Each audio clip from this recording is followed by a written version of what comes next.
आज इस जिले के, इस विश्वविद्यालय के एक आइकॉनिक कॉलेज, एक ऐतिहासिक कॉलेज मुंशी सिंह महाविद्यालय के इस प्रांगण में उपस्थित स्मार्ट रूम में मैं अपने आप को आमंत्रित होता देख बहुत ही गौरवान्वित महसूस कर रहा हूँ। इस कॉलेज में व्याख्यान देने की मेरी बहुत वर्षों से इच्छा थी और मैं आदरणीय प्राचार्य महोदय से मैं ये कह रहा था कि आपके कॉलेज के परिसर में आपके तमाम फैकल्टीज मेंबर, स्टूडेंट्स और यहाँ के जितने मैनेजिंग कमेटी के लोग हैं उनके सामने मैं संबोधित कर एक अलग ही एक आह्लाद का अनुभव मैं करूँगा। मंच पर बैठे हमारे आदरणीय प्राचार्य अरुण बाबू, हमारे समाज सेवी जो हमारे साथ कंधे से कंधा मिलाकर जेपी के एक तरह से समकालीन रहे आदरणीय रामेश्वर गुप्ता जी, हमारे अंग्रेजी विभाग के अध्यक्ष इकबाल हुसैन जी, आईसीक्यू के यहाँ के कॉलेज के अध्यक्ष मिस्टर विपुल वैभव जी, अर्थशास्त्र के विभागाध्यक्ष जिन्होंने नई शिक्षा नीति के अलग अलग खंडों की अलग अलग से व्याख्या की, और इस कार्यक्रम के आयोजक राजनीति विज्ञान के अमित जी, और यहाँ पर बैठे इस कॉलेज के तमाम फैकल्टी मेंबर, स्टूडेंट्स जो इतने धैर्य से करीब पिछले 1.5 घंटे से सुन रहे हैं, और जो प्रिंसिपल साहब ने जो ये मौजूद तय किया है राष्ट्रीय शिक्षा नीति 2020 चुनौती और संभावनाएं, तो जैसा कि सबसे पहले आदरणीय प्राचार्य महोदय ने अपनी प्रेरणास्पद और अपनी ओजस्विता जो उनके वक्तव्य में छिपी थी, जिस तरीके से समा बाधा, उससे पहले भी उनके चैम्बर में मुझे बहुत सारी गज़लें सुनने का मौका मिला। मैं सचमुच कहता हूँ, मैं कई बार उनसे मिला, लेकिन आज मैं उनकी वक्तृत्व कला से मैं मंत्रमुग्ध हो गया। और जिस तरीके से नई शिक्षा नीति को लेकर के जो उन्होंने एक प्रेरणास्पद और बिल्कुल ही आप लोगों से सीधा संवाद किया, और उसके बाद जो हमारे अर्थशास्त्र के विभागाध्यक्ष ने जो बातें कही, तो मैं चाहता हूं कि इस बड़े ही एक तरह से महत्वपूर्ण सवाल पे जो कहीं न कहीं हमारे देश की दिशा और दशा तय करती है, मैं उन बिंदुओं को छूने का प्रयास करूं जिन बिंदुओं को अभी तक छुआ नहीं गया। मैं कहना चाहूँगा सबसे पहले कि जो ये नई शिक्षा नीति का ड्राफ्ट बना, जो कि एक ऑब्जेक्टिव फिगर सबको मालूम है कि आज़ाद भारत का ये तीसरी शिक्षा नीति है।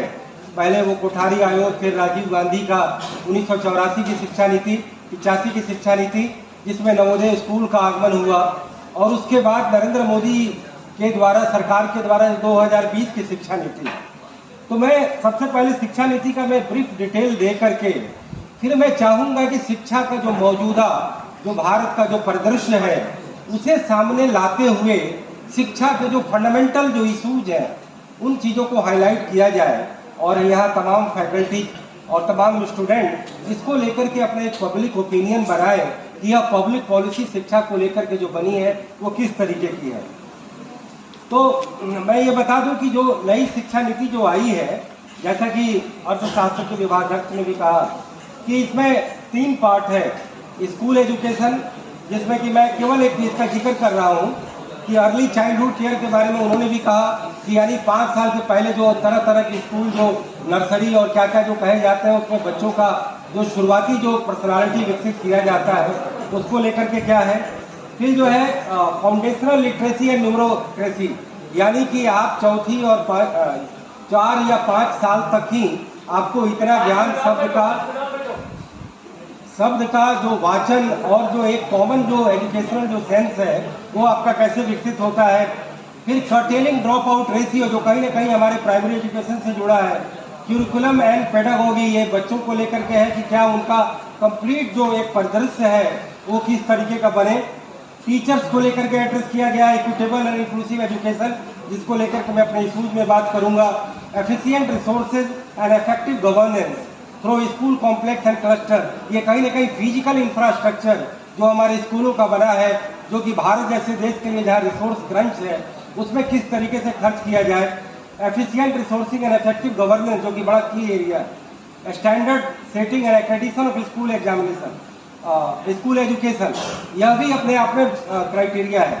और हायर एजुकेशन में quality university and college institutional restructuring towards a more holistic and multidisciplinary education, equity and inclusion in higher education, teacher education, reimagining vocational education, जो कि नया नहीं है। वोकेशनल एजुकेशन का कॉन्सेप्ट पहले भी आया था, एडल्ट एजुकेशन का भी कॉन्सेप्ट पहले आया था। उसके बाद में catalysing quality academic research in all field through a new educational national research foundation, transforming of regulatory system of higher education, ये मेरे वर्क का सबसे सेंट्रल एरिया है। और इसमें जो रेगुलेटरी अथॉरिटी है, जो इस पर कि अभी ज़्यादा पब्लिक डिबेट नहीं हो रहा है, मैं चाहूँगा कि इस पर हो, effective governance and leadership for higher education. और फिर है other key areas of focus professional education, अभी 1000 प्रोफेशनल एजुकेशन के क्यूरिकुलम हमारे यहाँ इंट्रोड्यूस हो चुके हैं। Promotion of Indian language, art and culture, ये सबसे फंडामेंटल है नई शिक्षा नीति का। और उसके बाद में जो है मेकिंग इट हैपन, जिसमें कि सेंट्रल एडवाइजरी एजुकेशन का गवर्नेंस कैसे हो, advisory board of education, affordable and quality education for all tax. अब इसे जो है ना, लेकिन जब हम इंडियन एजुकेशन के सिनारियों पर नजर डालते हैं तो सबसे पहले हमें ये जानना होगा कि एजुकेशन हमारी लोकतंत्र के 3 टायर का एक तरह से तीनों का सब्जेक्ट मैटर है। यानी कि पहला टायर सेंट्रल गवर्नमेंट, वह भी एजुकेशन को एड्रेस करती है। दूसरा टायर जो राज्य सरकारें हैं वह एड्रेस करती हैं, बल्कि एड्रेस ही नहीं करती, शिक्षा का सबसे प्राइमरी जिम्मेवारी राज्य सरकारों की है। और तीसरा जो शिक्षा का जो जिम्मेवारी दिया गया है, वो तीसरे लोकल थर्ड टायर स्थानीय जो स्वशासी इकाइयां हैं, जिसमें 3 टायर अर्बन बॉडी यानी कि नगर निगम, नगर पालिका और नगर पंचायत, और 3 टायर रूरल लोकल बॉडी जिसमें कि जिला पंचायत, ब्लॉक पंचायत और ग्राम पंचायत, उनको भी शिक्षा की जिम्मेवारी दी गई है। पहली बात तो ये ध्यान में आप रखें। दूसरी बात ये है कि एजुकेशन में 3 सेक्टर हैं। एक तो गवर्नमेंट सेक्टर की बहुत बड़ी प्रेजेंस है, दूसरी प्राइवेट सेक्टर की बहुत बड़ी प्रेजेंस है। मैं न्यू एजुकेशन पॉलिसी के और भी कई सेमिनारों में गया, मैंने AMU में मैं खुद की नोट इस पर स्पीच दे चुका हूँ। लेकिन नई शिक्षा नीति की जब बात होती है तो भारत के एजुकेशनल सिनेरियो का जो विशाल प्राइवेट सेक्टर है उसको खंगालने का, उसके अंदर घुस करके उसकी डायग्नोसिस करने का प्रयास नहीं किया गया है। फिर हम भारत की 140 करोड़ जनता और करीब 26 करोड़ स्टूडेंट के तमाम सवालों से रूबरू नहीं हो सकते। और तीसरा जो वॉलंटरी सेक्टर है, NGO, उनके भी कई सारे एजुकेशन चलते हैं। फिर हम एजुकेशन के स्टेप पर आते हैं। एजुकेशन कोई अकेला एरिया नहीं है, एजुकेशन में एक प्राइमरी एजुकेशन का विशाल तबका है। फिर हम आते हैं सेकेंडरी एजुकेशन पर, एक बड़ा तबका है। यदि प्राइमरी एजुकेशन की बात करते हैं तो 5वीं तक प्राइमरी स्कूल भी होते हैं, और 5वीं के बाद जो है मिडिल स्कूल होते हैं, और 8वीं के बाद जो है वो हाई स्कूल होते हैं, जिसे हम सेकेंडरी एजुकेशन के नाम से जानते हैं। तो primary education, secondary and higher secondary education, secondary and upper secondary education, और तीसरा है हायर एजुकेशन, यानी कि 12वीं के बाद का जो एजुकेशन का जो पूरी दुनिया है वो हायर एजुकेशन करता है कैटर। और फिर उसके बाद आता है नंबर प्रोफेशनल और टेक्निकल एजुकेशन का। एक तो ये सिनारियो हुआ। अब हम आते हैं कि हमारा फिजिकल इंफ्रास्ट्रक्चर एजुकेशन को लेकर के कैसा है। तो पहली बात कि हमारे यहाँ प्राइमरी एजुकेशन में 10 लाख प्राइमरी स्कूल है, जिसमें करीब एक नया आंकड़ा आया है कि इसमें करीब 8.5 लाख जो स्कूल है वो आपके गांव में है, और 2 लाख स्कूल जो है वो शहरों में है। लेकिन एक नया आंकड़ा आया है कि प्राइमरी एजुकेशन में करीब 45% प्राइवेट इंस्टीट्यूशन की भागीदारी अब रूरल एरिया में हो गई है। अब वो एक बात अलग है, शिक्षा अपने आप में एक बहुत बड़ी दुनिया है जिसमें हजारों मुद्दे हैं। पहला दूसरा ये कि मैं पहले ये आंकड़ा दे दूं कि फिर मिडिल स्कूल पर हम आए तो करीब 4 लाख जो है मिडिल स्कूल है, और 10 लाख प्राइमरी स्कूल में करीब 30 लाख टीचर हैं, और करीब उसमें 18 करोड़ जो है वो स्टूडेंट पढ़ते हैं। मिडिल स्कूल 4 लाख है, करीब उसमें 15 लाख टीचर हैं, और करीब उसमें 80 लाख जो है ना बच्चे पढ़ते हैं। फिर तीसरा जो हाई स्कूल है उनकी संख्या 2 लाख है, जिसमें करीब करीब 24 लाख टीचर हैं और करीब करीब 60 लाख उसके स्टूडेंट हैं। 30,000 कॉलेजेज हैं हमारे पास, करीब करीब 1 लाख जो हायर एजुकेशन की फैकल्टी है हमारे पास। 1000 यूनिवर्सिटीज़ हैं जिसमें गवर्नमेंट और प्राइवेट दोनों हैं।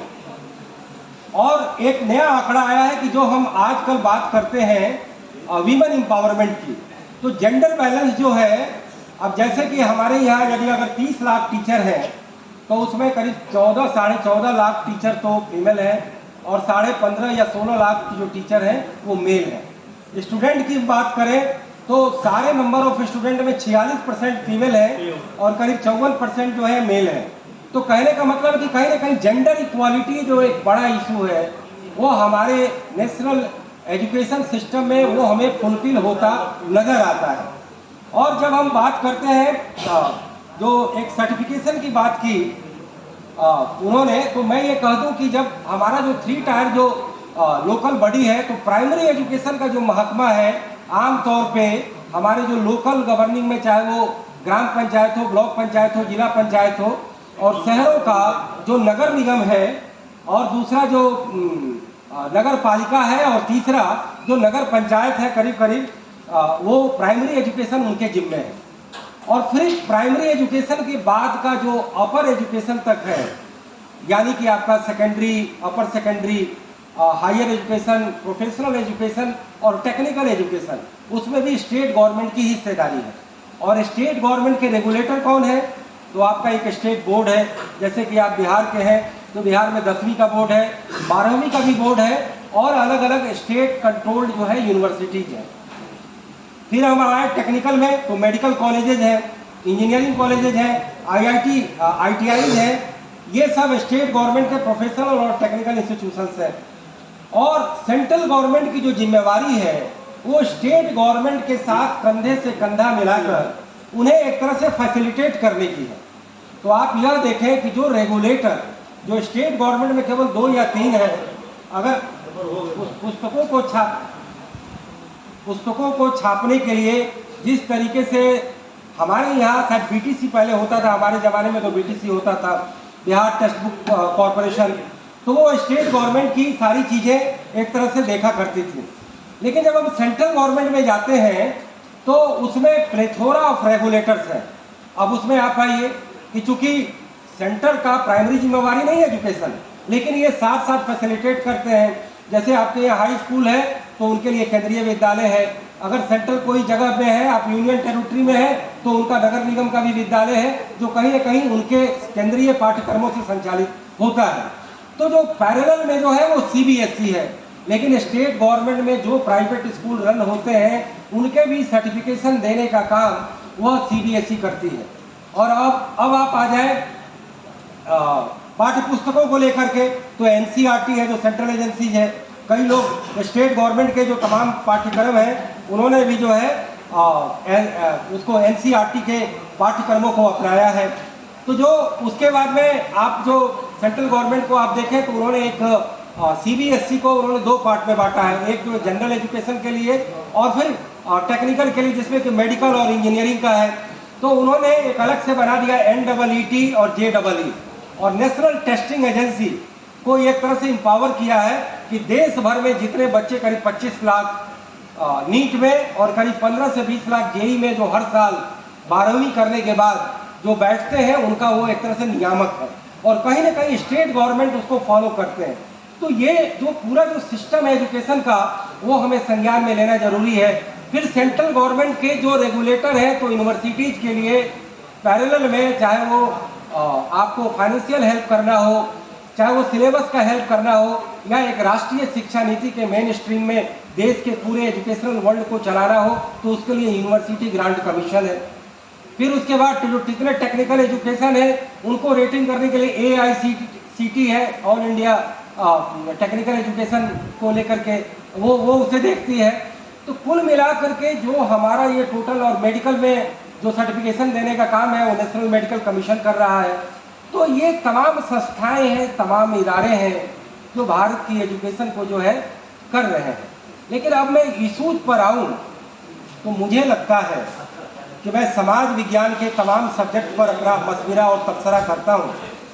मुझे ये लगता है कि आज देश में बराबरीवाद और देश में समानतावाद एक बड़ा मुद्दा है। अभी हमारे प्रोफेसर साहब इस बात को उठाया और उन्होंने ये कहा कि कहीं न कहीं शिक्षा के जरिए गैर बराबरी को समाप्त करना हमारा मकसद है।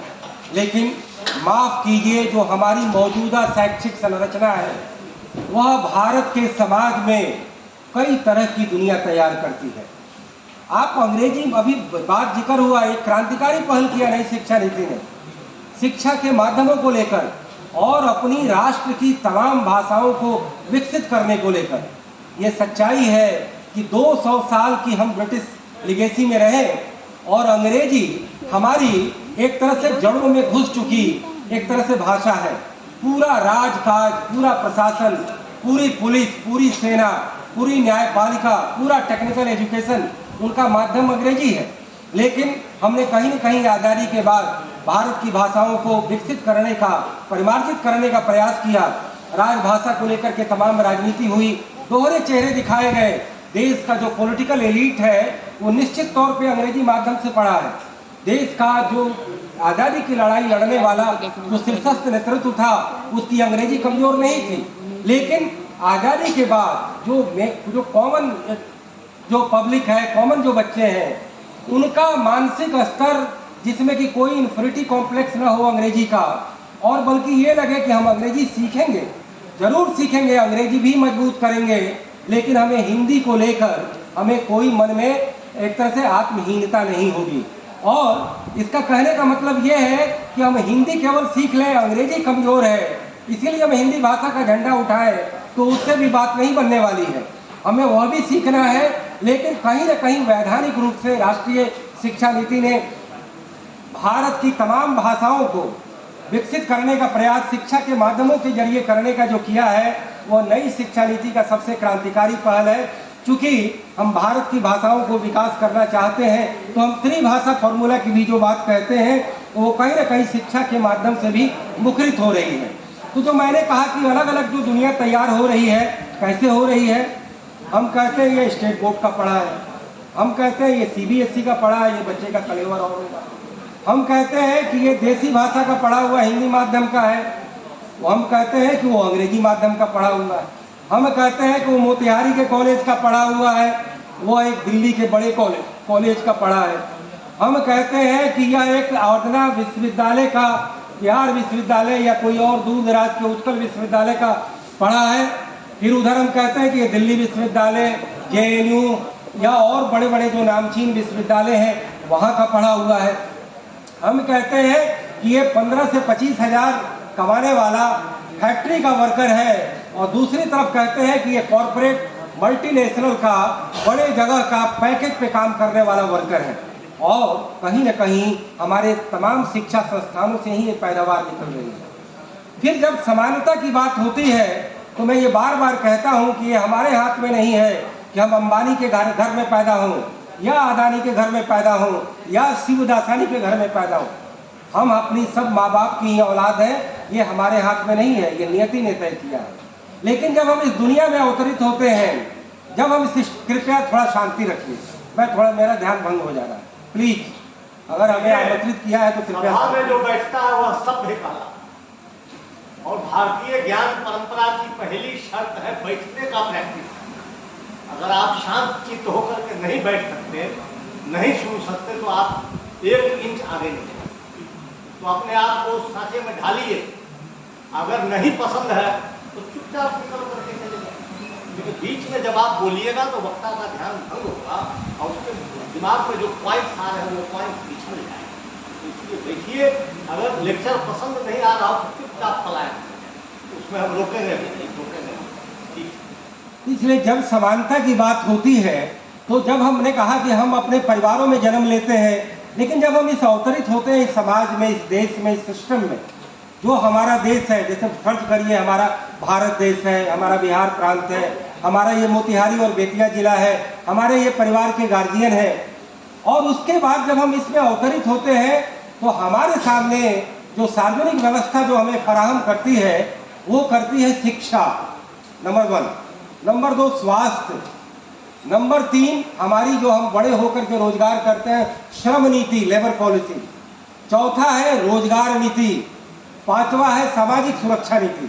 ये 5 ऐसे बिंदु हैं कि हमारा भारत देश जो एक समाजवादी, लोक कल्याणकारीवादी, लोकतंत्रवादी और बहुलतावादी जो ये देश कहलाता है, जिसका अपना संविधान है, वहाँ पर इन 5 एरियाज को लेकर के अलग अलग नीतियाँ हैं, अलग अलग दुनिया है। जैसे मैंने शिक्षा में कहा कि हमारे स्वास्थ्य को लेकर के आप जाइए, कोई एम्स में इलाज करता है, कोई बड़े मैक्स ग्रुप में जाता है, कोई मोतिहारी के सदर अस्पताल में धक्के खाता है, कई लोग तो यहाँ भी नहीं पहुँच पाते, तो आप गांव के किसी जो है आप झोला छाप को पकड़ते हैं। तो स्वास्थ्य को लेकर के भी एक बराबर नीति नहीं है। तीसरा, श्रम नीति एक बराबर नहीं है।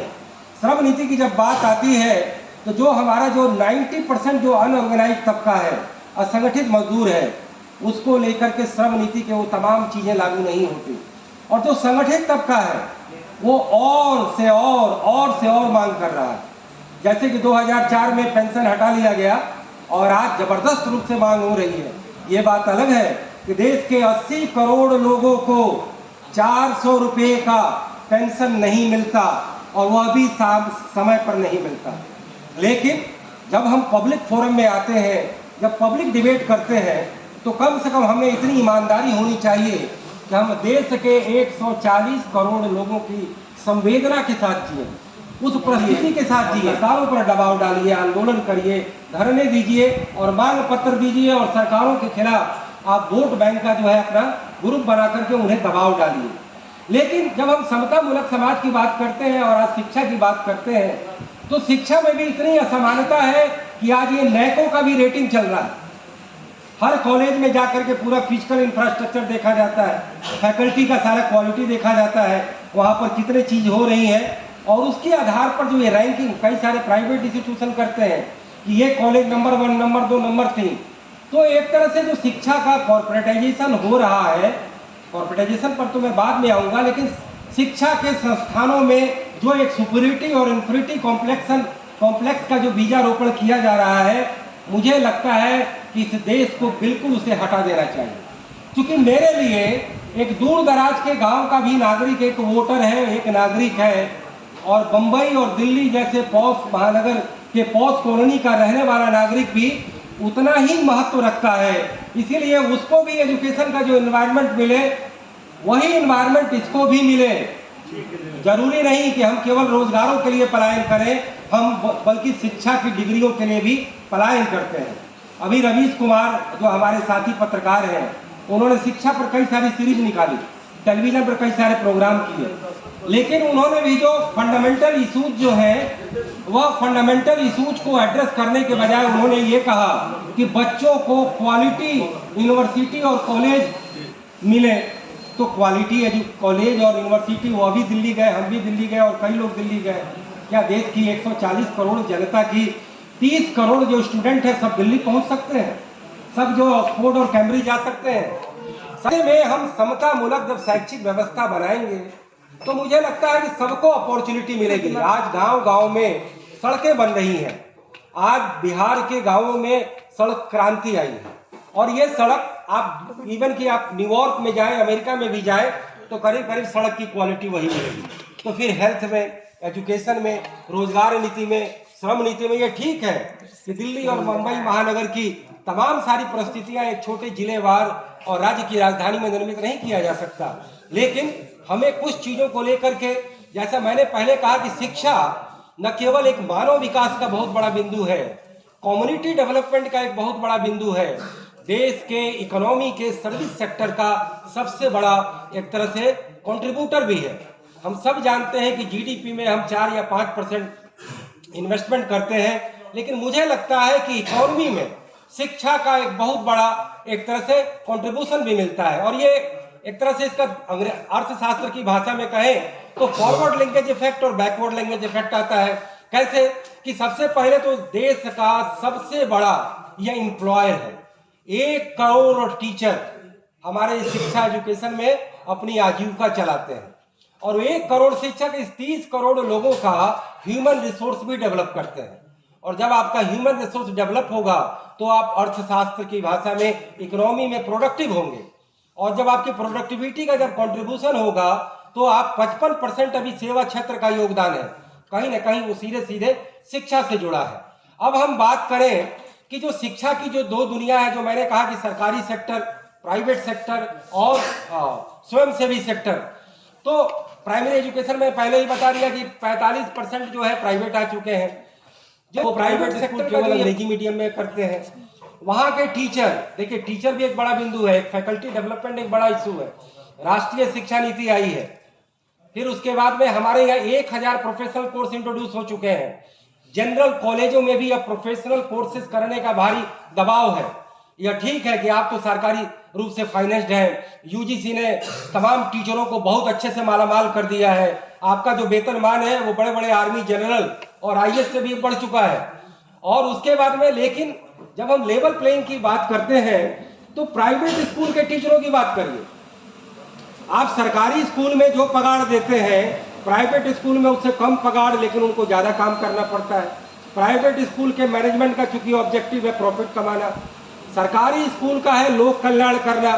सरकार का बजट है, चूंकि ह्यूमन डेवलपमेंट एक बहुत बड़ा इशू है।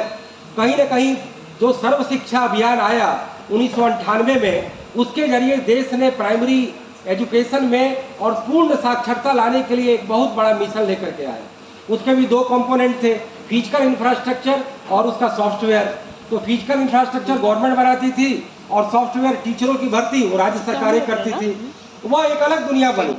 अब वहां पर बहुत सारे नाकाबिल टीचरों को जो है भर्ती कर लिया गया, जबकि सरकारी स्कूल में भले कैलेंडर एजुकेशन का ज़्यादा लंबा नहीं चलता हो, छुट्टियां ज़्यादा होती हो, हड़ताल ज़्यादा होता हो, सरकार उसकी ज़्यादा बेहतर निगरानी नहीं करती, कॉस्ट एंड आउटपुट एनालिसिस जो इकोनॉमिक्स में होता है वो सरकारी स्कूलों का नहीं ज़्यादा तय किया जाता।